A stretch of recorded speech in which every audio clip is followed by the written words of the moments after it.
All right, sweet. We're live. Wow. Welcome, Here good we sir. are, on the orange couch. Thanks for doing this. Yeah, no worries. This was like Thanks for having us. kind of last minute, but Aye, we made it happen. yeah. This is a beautiful place. Thanks for hosting us. Hey, no worries. It's a cool little spot we've got here. Remind me of your artist name again. Champ Fresnel. Champ Fresnel. Yeah, it's an anagram for French sample because I like the way they do that. It's an anagram of a French sample. Like the words French sample, yeah. So it's Huh. like taking all those letters, swapping them around, you get Champ Fresnel, and that's when I could not be fucked to think of a DJ name any longer. I'm like, yeah, that's it. So you didn't have like an alias before that? No, I had a different alias for a while before that, and then before that I was just releasing not great music just under my own name, like when I first started dabbling in it, you know? Yeah. I'm just rocking the government name. Yeah, it's probably the way to go. If you can stand by your music, keep rocking the government name. Yeah, because I don't know. I just like when I would introduce myself to people, I just felt weird introducing myself like as an alias. I'm Nighthawk, you know? Yeah. Like, Yeah. I'm Batman. Yeah, exactly. No, yeah. We can get into we were talking about earlier you coming from Australia. I kind of wanted to ask you just your experience being overseas away from home. Yeah. Because you haven't been here for that long. I mean, yeah, it's on one hand, it's really cool and different because, like, I feel like if you just do the same thing every day for life, suddenly life might be over. So if you keep filling your brain and everything and life with new experiences, that makes each moment more memorable, you know? So being here, it's a whole new experience every day still. Like, it hasn't felt like routine at all. And that's been really, really awesome and slightly weird and different, you know, because it's, like, outside of just living back home and having all my friends and family and comfort there, you know? So what was the catalyst for you coming over to the States?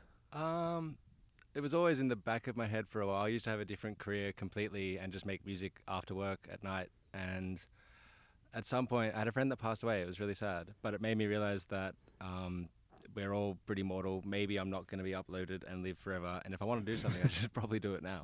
Yeah. So I started working on making that happen and like slowly just put more and more time into making music and getting connections and like a support network over here in America.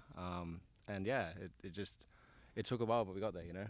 Yeah. And then what were you, I guess, doing before you kind of, I guess, did music full time? Yeah. So I worked in property development on behalf of like a private company or a builder or a client or something like that, doing the project management from the start of like finding the land through to building and handing over the keys. Mm-hmm. It was it's like a bit of a game. It's really fun, you know? You just Yeah. work out what the rules are and then kind of do that within what you can. Yeah. And then you were just doing music on the side. Yeah. So I used to be like a DJ when I was a kid, around 18, 19. Me and my friend, he had some turntables, then CDJs in his basement. So we used to smoke cigarettes down there and play happy hardcore music. And also like played saxophone and guitar and whatnot as a kid as well. So I was really into music forever. And then at some point I'm like, maybe I should work out how to get a job and, you know, work a corporate life, and then got really bored of that at some point, you know? So it's come back around. Yeah, as we all do. Yeah. So you flew over here, went through all the headache of getting all your papers and stuff. Yeah, they don't make it easy. Have you got to? I was kind of just going through your Instagram, seeing like past shows and stuff. What have you gotten to play? Some gigs out here since you've been here. Really fun things. Both like at friends' houses and clubs, and like some stuff down in San Diego, and then like played EDC a couple of times in the art car as well. And that's been like, I mean, it's addicting to DJ, and like seeing people dance to music that you maybe made at an airport or in your bedroom or in a studio or whatever is amazing. And like someone connecting with something that you put out in there in the universe is a feeling everyone should experience, no matter what form of art or that is, you know? Yeah. Can you pull the mic up? Oh, yeah. I should know this. Yeah. Yeah, there's like 10 microphones behind the camera. Yeah, and then have you gotten to experience the LA that's how we met, first of all. Yeah, Was right. at a like LA kind of after hours thing. Yeah. Have you gotten to kind of experience like that side of things? Yeah, we have. It's been really cool. Just stepping back, it reminds me of like the first time we came to LA in like 2015. Me and my now wife didn't realize you guys had like a 2 a.m. no more drinking law, and that was baffling to me because I'm like, nah, surely LA is like a global city. They wouldn't have that shit. Like Sydney has that shit where I'm from. That's like a weird thing. So we got locked out of our Airbnb and didn't know where to go and whatnot, and didn't know that there was this whole after scene that was possible at the time. So I ended up in some fucking diner and back and forth in Ubers and whatnot. But since getting here a bit more and seeing all that, it's really cool to see the underground like is still thriving. There's still like a really good party scene that's happening there, kind of in the shadows of society. More and more in the open, which is cool because more people get to know about it and go, but bad because maybe they're getting shut down. But I don't know. I love it. Do they have, I guess, after hours type things in Australia? I mean, yes, but like, no.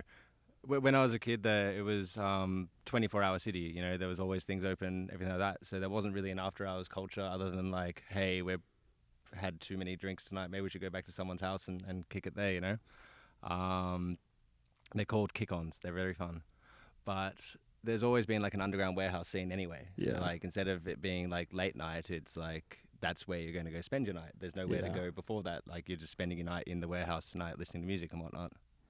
So there's no there's no alcohol like cutoff laws in Australia? I mean, In the big cities there are? there was. So at some point they decided to bring in the lockout law after having a little bit of violence in King's Cross in Sydney, and also probably wanting to redevelop all the clubs there into apartments.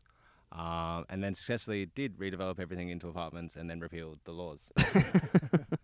Yeah, that's how LA is now. It's just all apartment buildings. Yeah. But there's a thriving scene there again now, you know. It's just shifted where it is in the city a bit. Like a new generation's come in to party and they like to party in a different way, and that's really cool, you know. So that scene's still thriving in Sydney. Yeah, that's good to hear because there's a lot of really sick artists that come out of Australia for some reason. There's something in the water down there, you know. Like, Yeah. and it's really cool to see so many of them over here in LA and other parts of America, especially like Denver and stuff, absolutely fucking killing it as well. Like, having that sound resonate with all the audiences here. Yeah. And you even saying that, like, there's something in the water, like, Yeah. you know, they're batting above their average, I think, for sure. And what kind of the scene over here, I guess, there's kind of like ebbs and flows, but when you were going to parties, what were people playing, I guess? Over here, lots and lots and lots of tech house. Oh my God, so much tech house. Yeah. And then you go a bit behind that, you know, and then there's everything. There's scenes for like liquid drum and bass here. I think that's one of my favorite things about LA as well, specifically, is if you like doing something really, really niche, like knitting a scarf for a lizard, you're going to find another 100 people who love doing that really niche thing. So there's like a little party for every genre here, which I think's super cool, you know? Yeah. Yeah, and I almost think it's in a weird place right now, I feel, because it almost seems like there's too many parties. Oh, is that possible? It seems There's like a lot of people. There is, yeah, I guess there is a lot of people. Like, got 360 something million people. They could all rock up at your party at any point. Yeah, I guess that's true. That's very true. How do we let them find out about the party? Yeah. It just seems like there's so many things going on that it's kind of like you can't get as many people to go to your party. I mean, yeah, there's a lot of choice, right? Yeah. And I think maybe LA more than other places in the world, there's a lot of I want to be seen at this place as well going on. And so you're competing with that, with your underground party, where they're like, no, they'd rather be at, I don't know, Nobu or some shit or whatever it is, than going out and being a dirty club rat or, you know. But I'm purely speculating. I don't know. Yeah. Because I don't know if I told you when we first met, but I throw parties in like the Long Beach area, and it seems like it's gotten like less and less like people just have so many options. Like it's hard for me to create like a party or a space that people are going to want to go to over some huge LA after party, you know? Yeah, Like and it's hard to pull those people.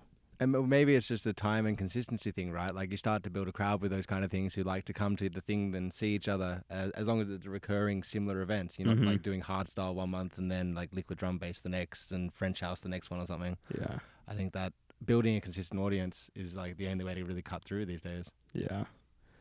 Yeah. And I just didn't want to. It's tough to do them every month, every week, you know? Because then you're almost cutting your audience down even more, because if it happens every weekend. Yeah, I think to start doing something every weekend, you need to know that it's successful, like as a monthly first, you know, like potentially, like testing the waters and building that crowd, and then giving them more of what they're already absolutely loving might be the way. Yeah, yeah. It's a weird. I've kind of like cut back just because it's so much work for the payout that you get. Yeah. It's a lot of work, and it's just, I don't know. You have a few. I've had like a few, like, not bad parties, but just like low attendance parties in a row, and I'm just like, Yeah. I mean, keep at it, because you know, like you're trying to put a specific stamp on something, right? You're throwing them for a reason. Yeah.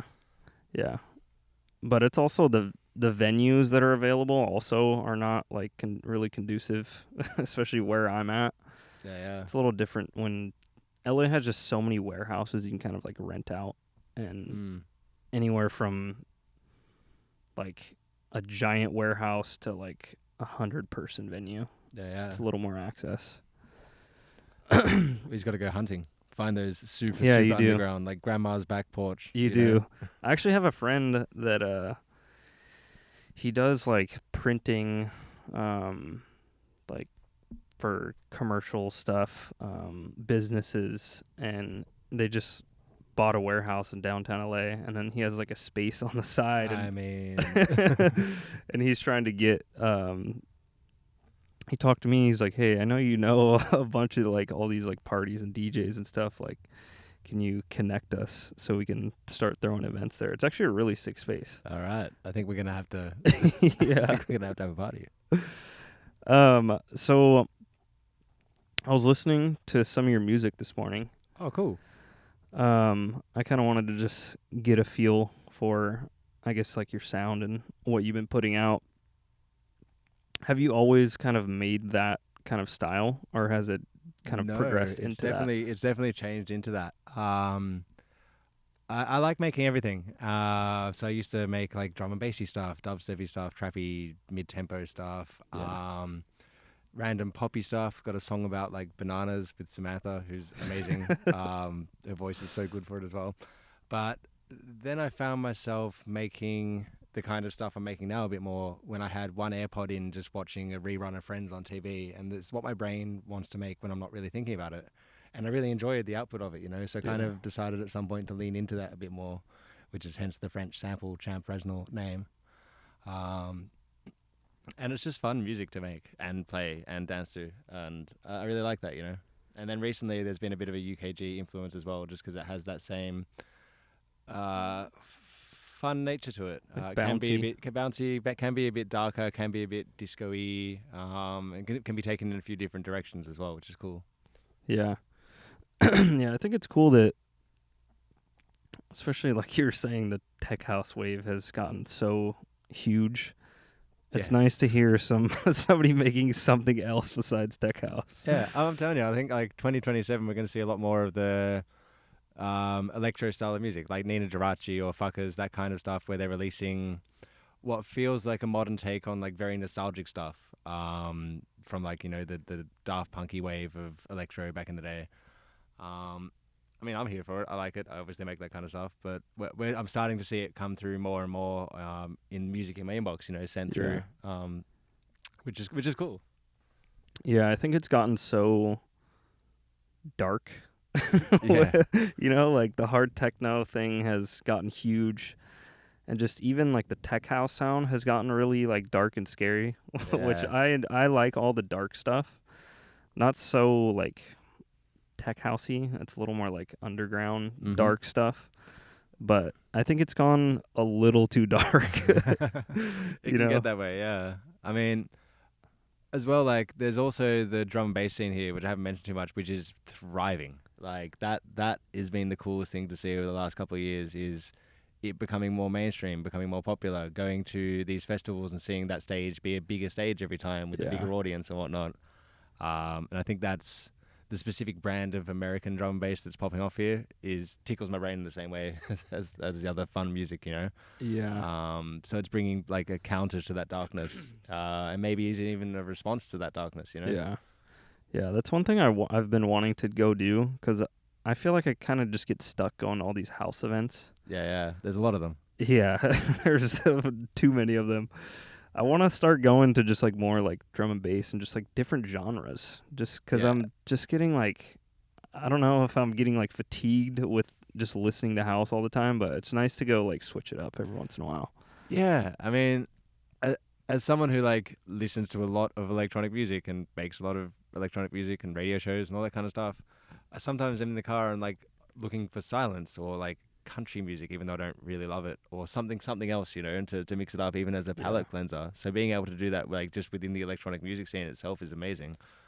It's the same as like going to a festival and then putting on some like chill Sultan and Shepherd-esque music when you're coming home, you know, you're just vibing out and relaxing. Yeah, I was listening to an old episode that I did with one of my friends, and we were talking about Coachella and how it's become very just like, one, it's like all the huge pop stars. Yeah. And When then did they start doing that? it's pop stars and just DJs now. I think Coachella used to be way more indie, and you got to see these like weird bands that you wouldn't normally get to see on like the same lineup, you know? Yeah. I mean, I've never been to a Coachella. Maybe this is the year, but I've been, or like, you know, it's one of those festivals you hear about from back in Australia where you're like, that's somewhere I have to go, like EDC or something, you know, or Yeah. Tomorrowland. Yeah. And so you look at the lineup every year, and I don't know, it's definitely changed. Like the death of the band is really kind of happened, I think. Yeah. There's not as many, like, we are rock stars, they're pop stars now. Yeah. And that's not necessarily a bad thing, but there was a certain energy that came with a band, a certain grit that's maybe not there anymore. Yeah. That's one thing I also enjoy going and doing, is watching, like going to see bands because they're actually playing these instruments like live in front of you. Yeah, it's cool, hey. You know, like I really appreciate people that are good at like just playing an instrument. Yeah. You know? It's amazing. And then there are some people who are good at playing all the instruments. Like, they've picked up half of them and then like, yeah, I've got the rest. I'm all over it. Give me any instrument and I'll just play it. And I'm always amazed by that. Yeah, and I found this out like, I don't know if I'm like so late on this, but like 3 months ago, I didn't realize that Tame Impala was one dude. Yeah, right? Like, he's a talented individual. Yeah. And I remember seeing, like, this a while back, like a news article about pictures of the place where he I guess lives and makes music and everything. Yeah. And he's got like a view of the ocean from up on the hill and an amphitheater with rocks that he can play. Like, it'd be nice to have that level of inspiration around you every day. And I think you got to ask what came first, right? Was the inspiration there to make the music, or did he make this amazing music and then get inspiration to make more amazing music? And I think it was probably that. So whatever he was tapping into before he had this amazing place, I need to know. Yeah. Yeah. There's just people that are ultra talented like that. That are just, I don't know, like these studio musicians. Like that's how kind of like Fred Again came about, because he was just working with like kind of behind the scenes. And there's these guys that are just, you wouldn't know what their name was. Like, you didn't know who they were, but they're on every huge record that's been put out in the past 10 years. I mean, yeah, there's a whole industry out there for it, right? Yeah. And like maybe there's a lot of those guys who don't want to be the front facing of it all, you know, they just want to be in the studio. Yeah. And if that's the case, props to them. Yeah, which I totally understand, because like I've been DJing less and less just because I'm trying to get better at producing, because producing has just never like come easy. So I have to like really put in like hours to like figure it out. Yeah, it's a rabbit hole for sure. Yeah. So I can see why, because now it's like, do I really want to like go play this gig? Especially because you get into a routine where you're not like, you don't have to be up at 4 a.m. to go play some after party. Yeah. You can kind of just like do your thing, get in the studio like the same hours of the day, you know, you kind of get like in this little routine. Yeah. And I could see myself like not wanting to like go hop on an airplane and like tour, you know? Oh, for sure. Like, there's something to be said about like tending to comforts as well. But I don't know. I think you need to like do a bit of both and like have the instant reaction of seeing people Yeah. who've never met you or heard your shit hear your shit. Yeah. Even if it's like not all the time, but if it was never, I think that would be harder to get that feedback from the world, you know? Yeah, definitely. But then there are artists out there who don't listen to other people's music and make amazing music and don't even like give a fuck what people react to their music in any way. And Yeah. and so maybe it's not a necessary thing, you know? Yeah. 'Cause in like, I don't even know what year this was. Maybe like early, like 2010s-ish. You remember like Blackmill? No. They, I don't even know what genre that is. But they put a bunch of these albums out. I don't even think the DJ thing was really like that big at that time, like in the mainstream yet. But I don't even think they really played shows or anything. And like their music has 1 million streams.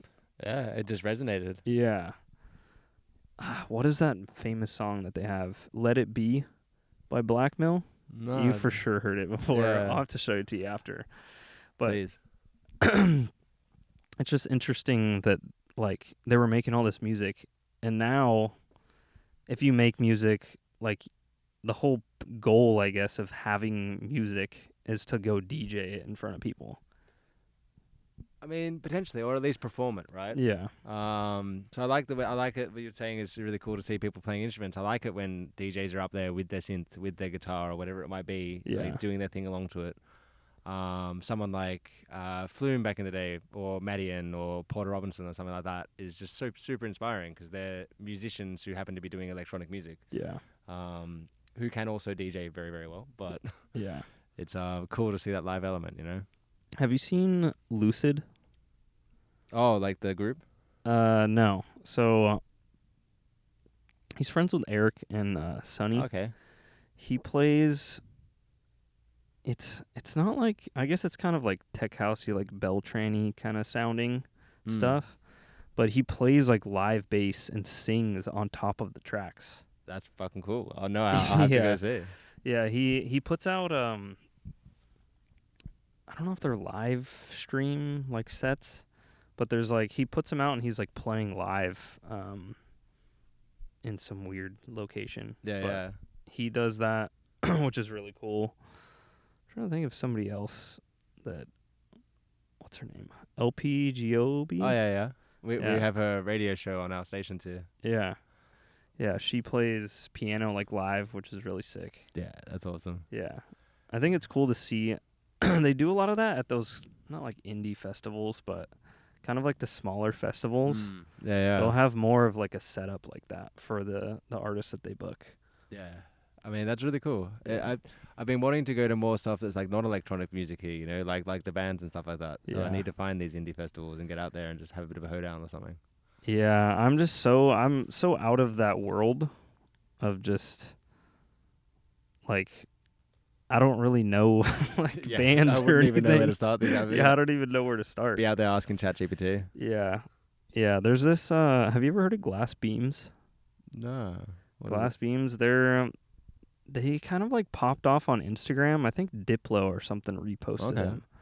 But they wear those like, it's almost like diamonds or like gold masks. Oh yeah. And they play, it's like Middle Eastern alternative rock almost. Okay. And it's super trippy.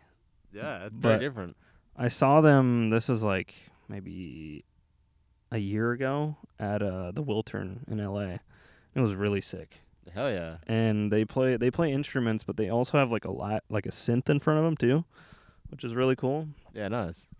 And that was probably one of the best concerts I've been to, just because it's like all I'm going to is like DJ stuff. Yeah. So I'm like, this is really sick. Gotta mix it. I mean, I miss being like as into rock as I was as a kid. You know, we had like a bit of a good scene in Sydney for that before I even knew what a rave was or whatnot. There was like, those were all the first concerts I went to, you know, and it's just cool to see humans making sound happen on the spot. Yeah. Yeah, it's just like I said, it's just a different just a different skill. Yeah, 100%. Because a lot of DJs just don't know anything about it, like music theory or anything. Yeah. I mean, but they still end up having an ear for it, you know? Yeah, because you can, like, I don't really know. I know, like, basic music theory.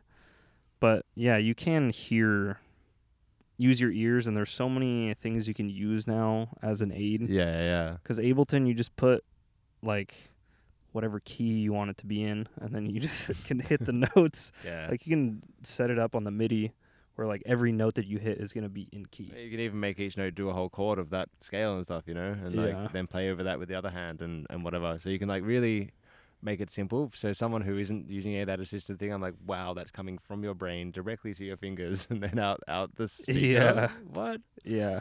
Yeah, it's amazing. Yeah. I have a friend he's like classically trained as a pianist. Insane. Yeah. Because he makes hip hop, and he's like work with a bunch of like LA rappers and stuff. But like his brain when it comes to piano is just so crazy to watch. Yeah. Because we've like worked on some like house stuff, and I'll just have him like freestyle on top of it, and like it's so crazy to me because he's like also as he's playing it, he's explaining it like, oh, this is like, I don't even know what the lingo he uses because it's just piano, like music theory. Yeah. I think you have to work with other people a bit as well, right? Yeah. Otherwise, you're very much learning in your own silo with blinders on, like you're a horse going down a racetrack. Yeah. And not seeing what any of the other horses are doing. Do you work with a lot of people? Not a lot of people. Not as much as I used to. For years, I was like, especially during COVID, like you're online and you're at home and you can't really like get out and about. I was doing a lot of like online stuff with people from LA here, from the music school I went to, Icon, rest in peace. And that was great, you know. There was a lot of that's how I made friends here. And also like we made some cool music. We made some bad music, but we also made some great music. You know? But it really helped with like seeing how other people approach this similar problem. They're like, I want to make a bass that is really thick and fat, and there's like 1,000 different ways to do that. So seeing other people's approach on that to get the same result but very differently is cool, you know? Yeah. There's 1,000 ways to do one thing. That's why it's tough when you're first starting out, because there's so many different ways to do things, and you're trying to figure out, like, is this actually the right way to do it? Yeah, and we live in an age where people learn how to do 10% of a thing, and then they're like, cool, I'm going to jump on YouTube and tell everyone how to do the 10% I know without knowing the other 90%. And then you got misinformation out there that wasn't malicious, but it's just wrong or taking people in the wrong direction. So it's hard to get over that hump a little bit when you start getting into music production. So you got to have some people around you who've got the head on straight and can kind of tell you what's up a little bit, I think. Yeah, being around just people that have been doing it longer than you have, for sure, I think is really important, because you can only watch so many YouTube videos. I think. Yeah, you know. Then again, some 13-year-old kid will come out and make an absolute banger, and you're like, how? Right, I guess you just had a bit of time on your hands over the summer break or something. Yeah, well, I think that also is just, when you're that age, it's so much easier to learn. Yeah, you're willing to just be like, what happens if I press this button? A lot more, I think. Yeah, and it's like if you're a 13-year-old kid, you have endless time to like just veg out on Ableton, you know? Oh man, miss school holidays as a kid. That was fun, you know. You had like no responsibilities really. Just had to like enjoy your life a little bit. Yeah. I saw this kid on Instagram the other day. He's making like that like Chris Stussy sounding stuff. Oh, yeah. I forget his name, but I think he's like, Chris Dussy's been playing some of his tracks out. That's really cool, dude. Like, how? Yeah, that's wild. I don't get how these kids just learn. Different people pick up things quicker than others. You know? Oh, for sure. I wish someone had shown me DJing when I was like a 6-year-old. I think I would have loved it. Yeah, but it was also just not. It wasn't the same back then. You know, the barrier to entry is so much like less now. Yeah, for sure. Like anyone with any kind of laptop can make music. There's browser-based DAWs now. Yeah. So if you just have an internet connection, you're good to go. You know. Yeah, and like I was saying earlier, Ableton, like 10 years ago, didn't have all these like they didn't have that key feature where you could put everything in key. Yeah. Like you actually had to know a little bit more than you do now. Like now there's just a lot of aid built in. there's something to be said about limitations though, right? Like yeah.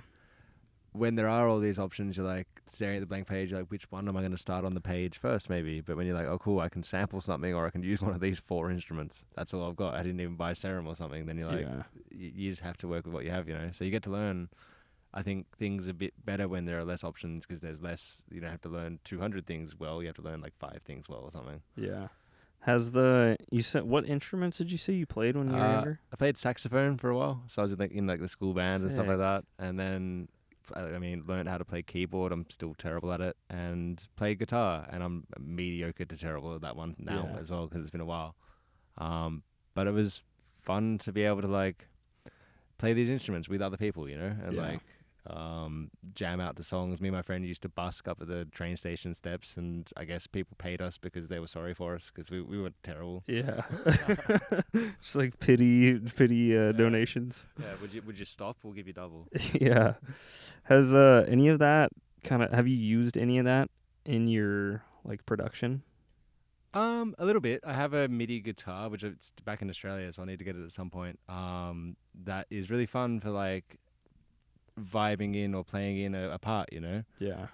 Never used the saxophone in my production because I think fits in electronic music when you're having a drink near the beach on a Saturday afternoon and there's someone with bongos, but so I don't want to put it in my song. Yeah. It's got a whole different vibe going on that's not not it's more like a beach club. It's smooth, soulful, and I'm not really going for that when I'm making music these days. Yeah. But yeah, and then the keyboard, like learning from a kid, has just helped me able to like key stuff in quickly, but I'm not as quick at it as I would be with the guitar or something. Yeah. I wanted to ask you about your, I guess, like content. Oh yeah. I always like getting into this because it's like, especially with like DJs and producers, like everyone hates doing it. Everyone just wants to make music, right? Yeah, everyone wants to just make music, but I kind of wanted to ask you, like, what's your, I guess, like approach to making content? Just making sure you set aside time for it. I've got a guy that helps us out, and his brain is much better than mine will ever be. So having even just someone to like bounce these ideas over who spends a bit more time thinking about this than you do for maybe yourself and other people has been really, really helpful. And then just like having to squeeze in the time for that amongst everything else. Yeah. And thinking about like the algorithm and the posting times and whatnot. It just is what it is, you know. It's a free way to market yourself, and all you need to do is give it content. And we've got a camera in our pockets everywhere we go now, so you kind of have to do it, but you kind of should do it because, I mean, a lot of people say they don't want to do the marketing and the socials and this, that, the other, they just want to make music. But a DJ in the early 2000s would have loved to have free marketing that went into everyone else's pocket. That would have been the most amazing thing to them. So I have to remind myself of that a little bit when I'm sitting there being like, oh man, it's Sunday. I just want to chill. I'm halfway through a song. Yeah. But we're going to go do some stuff. And then, you know, it's, I guess helps hopefully people connect with the stuff that you're doing. Or at least get their eyeballs on it, you know? Yeah. And I always say it's a lot easier than selling CDs out of your trunk, you know? Yeah. I mean, there's a certain genuine connection you get from being face to face with a person. Yeah. But yeah, a bit more annoying. Maybe having to do that for every single person. You're like, have a listen to my song. Yeah. CD. Has it ever gotten to the point where it's like you're just burned out, you know? Yeah. I haven't had that happen from music yet. I have had it happen a few times where I'm like, what's the point? Why am I doing this? And I just remind myself it's because I really like making music. I actually like the process of it, you know? It's more fun to me than playing a video game or something like that. Or it's about equal to going for a hike or a walk or something like where you like feel connected with the world. Yeah. How do I describe what I'm trying to say?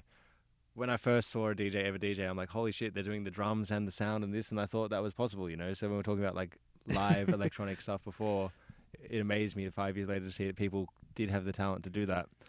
But being able to control what comes out the speakers, whether you're like DJing and choosing the music or making a song, I think, is a powerfully addicting thing. Yeah. Yeah, I guess that's true. 'Cause when I first started, like, I guess the goal for me was to, like, be able to play music out of, like, a huge sound system. Yeah. You know, like, that was all I cared about. Yeah. It'll make the whole warehouse shake, you know? Yeah, exactly. Like, you're kind of in control of just the vibe. you know? Yeah. You're the I vibe mean, controller. And there are some songs out there which, like, I feel like that some songs are made for being by yourself and sitting at home and, like, I don't know, having a cigarette or something. Other songs are made for driving on the freeway at 2 a.m. Some songs are made for being out in the bush with all your friends and having a dance with no shoes on. And I don't know, that makes me think, is it intentional, or do they just, this is the song I made and it happened to, like, Yeah. be this really long build up that everyone was really into, or whatever it is, you know? I don't know where I'm going with this, but, like, the context of songs matters, I think. Yeah, like the idea behind the song, you mean? Yeah, the idea behind the song. And then, like, I don't even know when I sit down to make a song sometimes if I'm going to make one of those songs that you want to, like, sit at home and listen to, or one of those songs that you want to drive to, or one of those songs that you want to dance to, you know? Like, it's Yeah. kind of just whatever's going to come out today. And then what I finish might be, like, choosing one of those, which is, like, a driving song or a dancing song or a chilling song or something. Yeah. But sitting down before I've made it, I've got no fucking clue what we're going to make today, you know? Yeah, you kind of just have to follow the like where the carrot is taking you, you know? Yeah, it's quite rare that I'm sitting down being like, okay, this is the sample I'm going to flip. Yeah. Or I'm just throwing stuff at the wall and seeing what sticks, and then hopefully most times now within like 10-15 minutes I'm like, all right, we got a bit of something. Yeah. Sometimes it takes a few 15 minutes, brand new projects, until the fourth one's like, yeah, we got a bit of something going on. But I've learned not to save the first three. They just take up hard drive space now. Yeah. Yeah, I think the burnout thing just comes from, like, putting too much pressure on yourself for no reason. Yeah. You know? Yeah, Like, yeah, if it's all you a were- self thing for sure.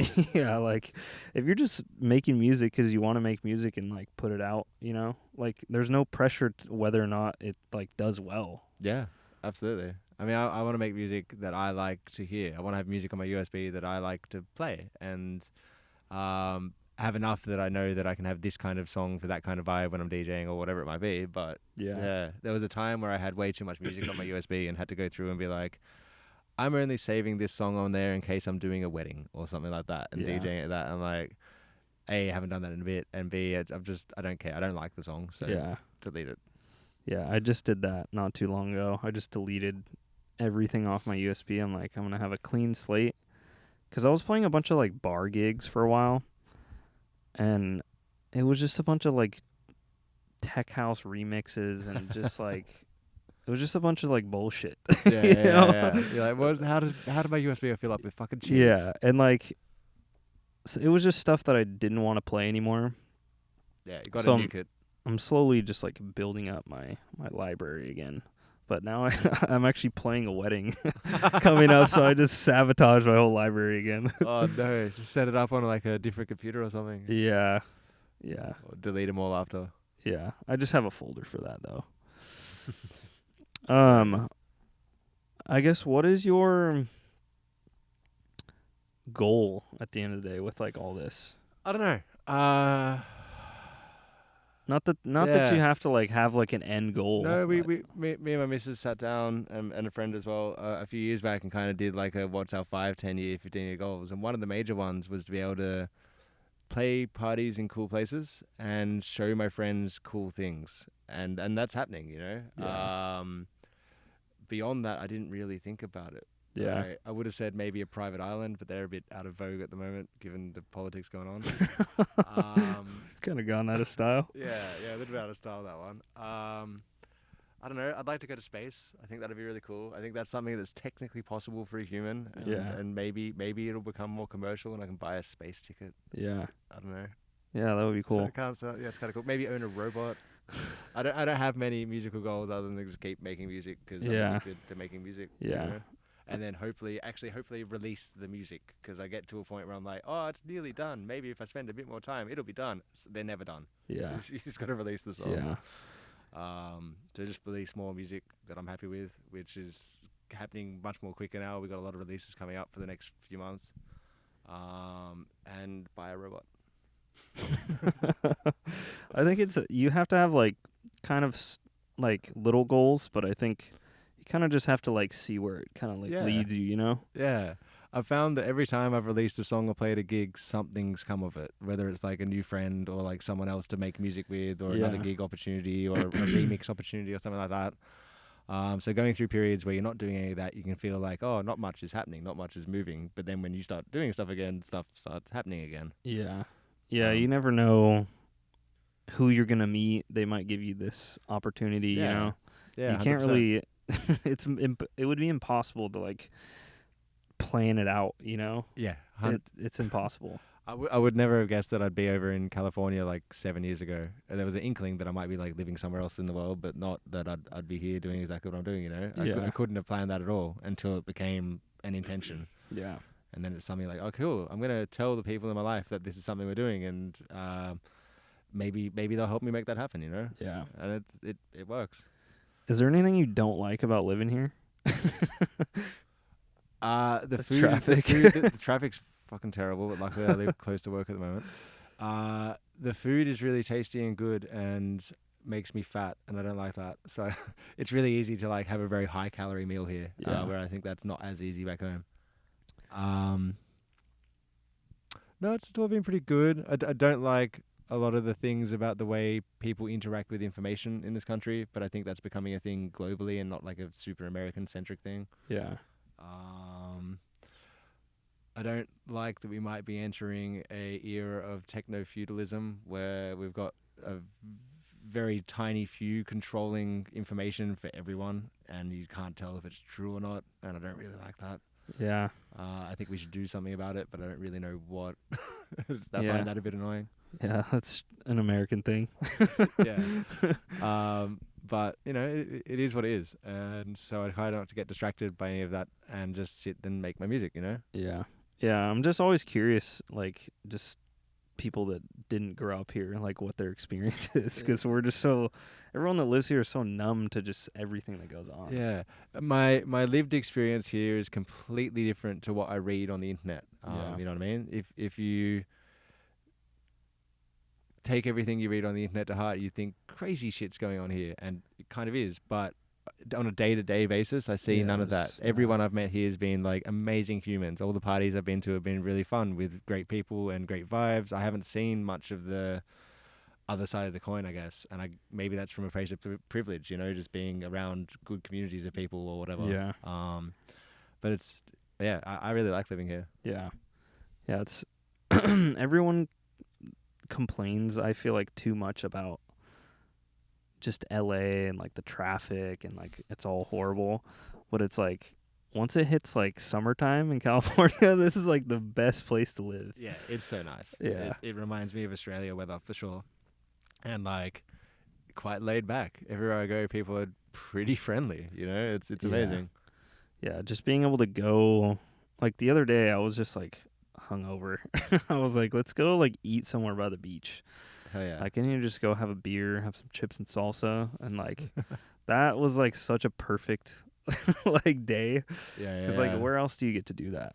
Absolutely. And like, I don't know. I think everyone should experience having a drink and a salsa by the beach. You know, Yeah. It's mandatory. Like if you've lived inland your whole life, get there, get to the beach, start walking to the beach right now and check it out. Yeah. I also wanted to ask you, what has your experience been with running like the radio show side of things? It's been really cool. So I work with Insomniac Radio side of things, and work on a few stations here and manage some tech stuff, and it's been a learning experience, a really good one to get really into that. It's a fun world to be in where you're helping music get heard, you know, and helping break a new song, or support initiatives, or like interact with the community. You know, we're doing this for the community, and we've been growing that a lot this year, and that's really cool. You know, even to the point where we're in a space now, which is the radio studio for that. We have a great team and great radio hosts, and everyone's just well exceeded my expectations the whole time as well. So it's been awesome. I can't say anything else about that, you know? Yeah.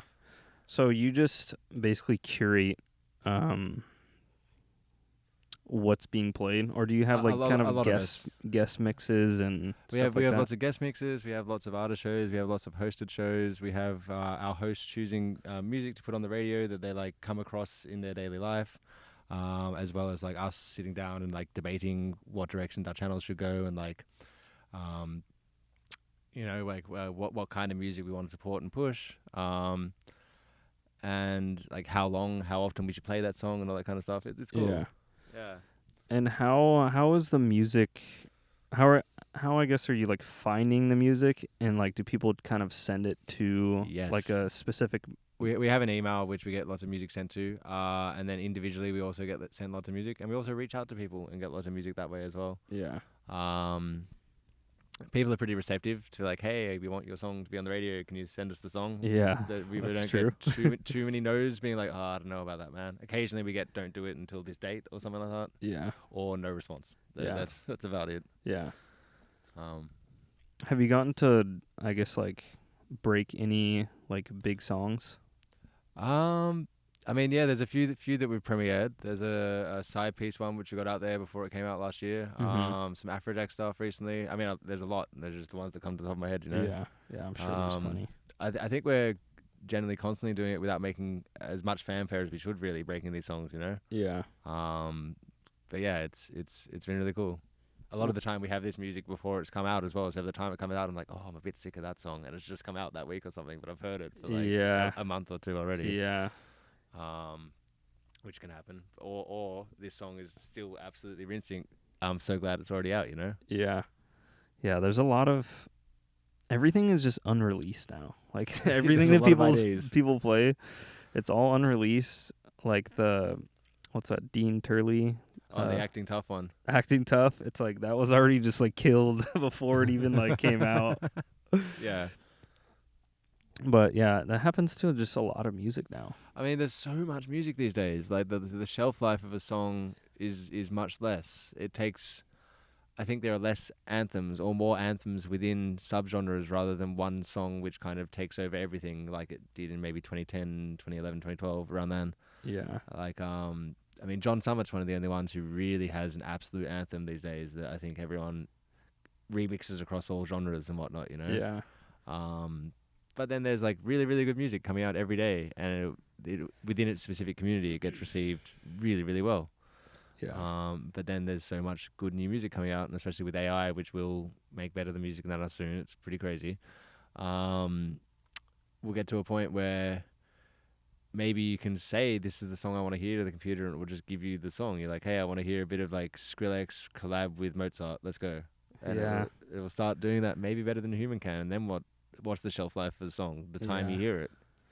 Yeah, that's very true. I think it just with not radio, but Instagram, once a video became a thing, now you could see all these songs being played out. Like it had a longer shelf life between DJs because they would like just the only time you would ever hear this song is when it would be played out. Like they would like build the hype that way, and then when it would drop, then it would go to like the masses. But now the masses have it before it's even released.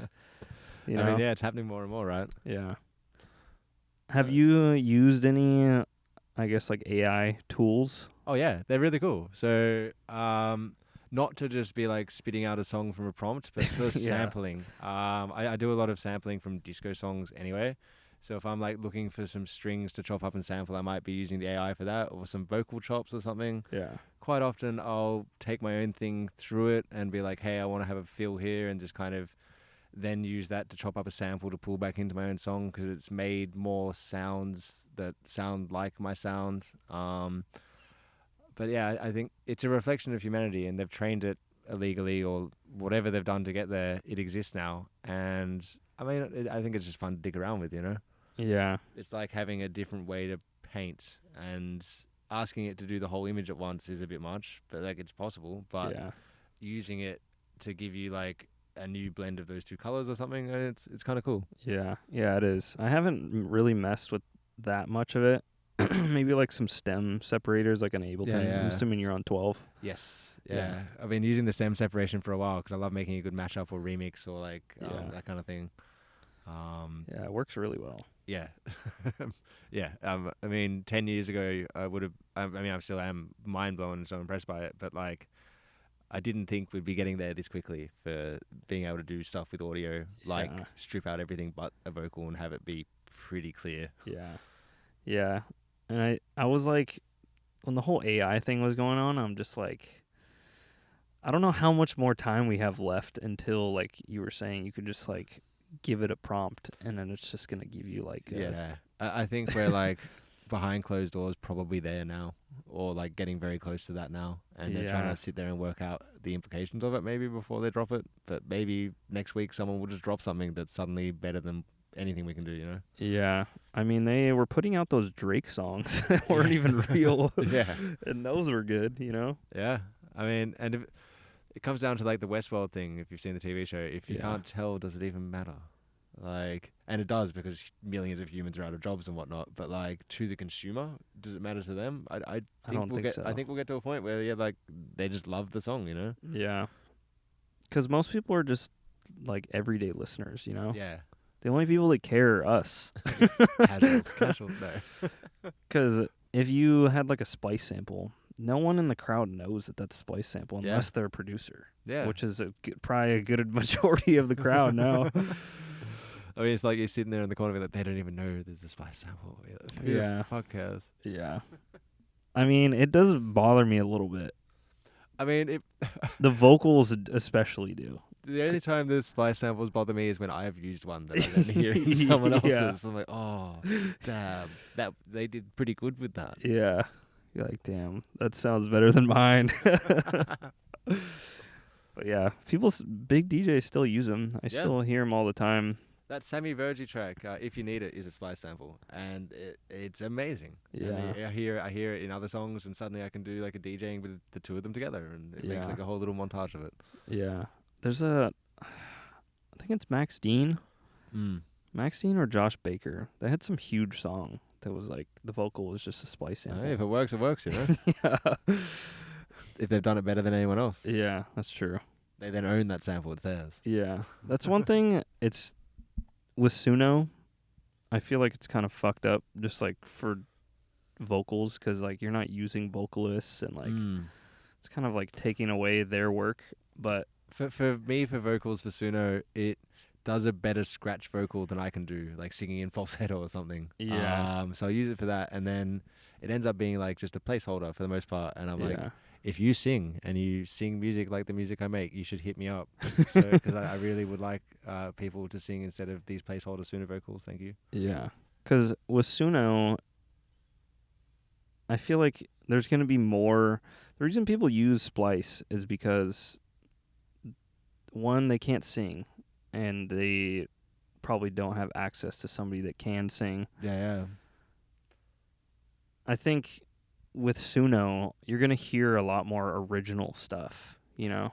Yeah, and I think they've just done it this week where you can sing your own voice into it now again, and it like then trains on your voice if you want to have it do more ideas for you in your own way, and like I don't know, it's a weird thing, right? Yeah, it's a very really weird. cool tool that's been trained in a really unethical way.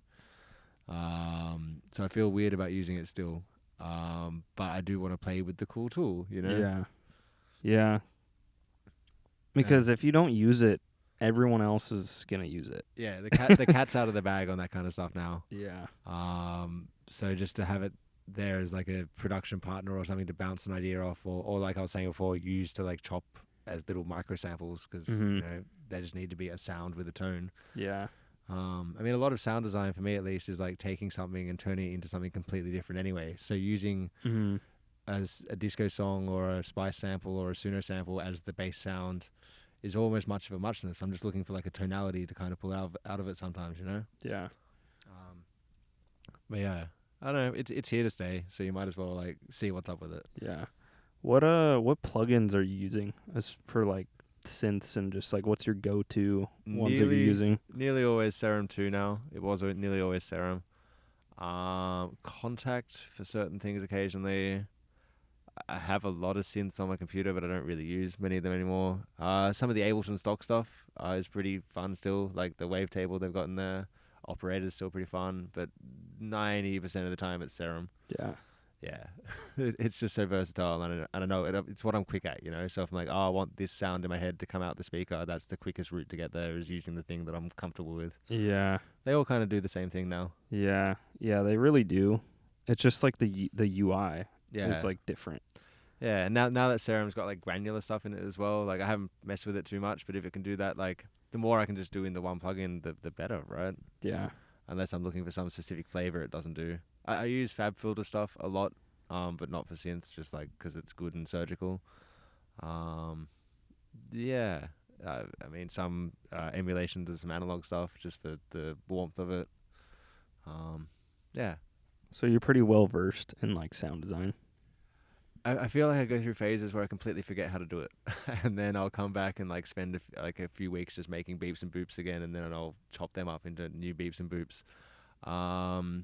There are people again who out there who are absolute freaks at it, but it's just something I enjoy messing around with, you know. So a lot of the time I write a song with like a very stock sound just because I really want to get out the melody and the arrangement and whatnot, and then come back and change it up. But sometimes I get really attached to the quite stocky video gamey sound of a song. Yeah. And get demo-itis on it, you know, so then have to come back to that one a while later and come back and do the sound design. Yeah, because I used to not really do too much sound design, but I think that's what makes these bigger producers sound different. Yeah, it gives them a uniqueness, you know, for Yeah, sure. because they're not just using these just like patches, just like straight up. I mean, there's something to be said about using patches occasionally, right? Like a combination of both is probably best, because like the patches have been made to be used. Like if you want to quickly bash out an idea, it's what it's there for. And if it sounds really good anyway, you're like, oh, cool, that's a cool pluck. Fuck it, let's go. Yeah. Yeah, that's very true. It's every time I'm just like producing, I'm just like overthinking every possible like. It's only the producers who give a fuck how it came out the speakers, and even then, like, fuck them.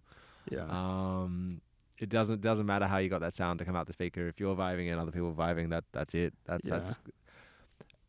It is a little bit disingenuous to take all the stems of a demo pack from a sample release and just release that as your own song, because that was already a song. So when you do that, that's probably the line. Don't do that. Yeah. But if you take a bunch of sounds from the one sample pack and chop them up into something new, that's a song. Great. And you really don't have to do that much to, I guess, like make the sound your own, you know? Yeah, there's again 1,000 ways to change it, right? So like have an explore of what your computer will do to your sound, and see what's cool and what resonates with you. Yeah. For sure. In your, I guess like production, what did you say you were making before? Yeah, like bass music-y stuff, but also like whatever I felt like. So some housey stuff, some poppy stuff, but a lot of like drum and bassy mid-tempo stuff. Yeah. And was, I guess the people around you, were they making that kind of sound? There was a scene in Sydney for it a little bit, more on the dubstep side of things. Yeah. That was very supportive. There was a thing called The Wall that happened every week. It used to be at Well Bar, then it was down at Home Nightclub and stuff, which was a little Wednesday night scene, you know? Yeah. So I was still working full time at the time in pretty crazy hours, but that was my like one time a week to go out, and it's a really cool scene, really cool people and great music, you know? So it was cool to meet other people doing similar stuff, and that's kind of how I got into this side of it. Yeah. And like met some people who were Australian who had moved over to America and started talking about like their experience in that and whatnot. And where did your friends move to? Did they come to LA? No, most people are still back in Australia. A couple of them are out here in LA or like in Denver or something like that. Yeah. But yeah, a lot of people I know are just still back home doing stuff in the scene, or like a lot of my friends are not really in the music scene and just like friends from back home, you know. Yeah. But we'll be going back there a little bit this year to catch up with everyone. So I'm really looking forward to it, you know. Did you line up any gigs out there? No, I haven't even thought about it too much. I'm just working out when we're going at the moment, but I should. That'll be really fun. Yeah. I've been trying to kind of like get out of not just like the LA scene, but like go to other like states and try and like play out other places. Yeah. Sounds cool. 'Cause it's super competitive here, but I think going and experiencing like other scenes in other places is really cool. Yeah, for sure. I mean, some of the best parties I've been to have been in random countries, like on the beach or in like Yeah. some warehousey thing or whatever.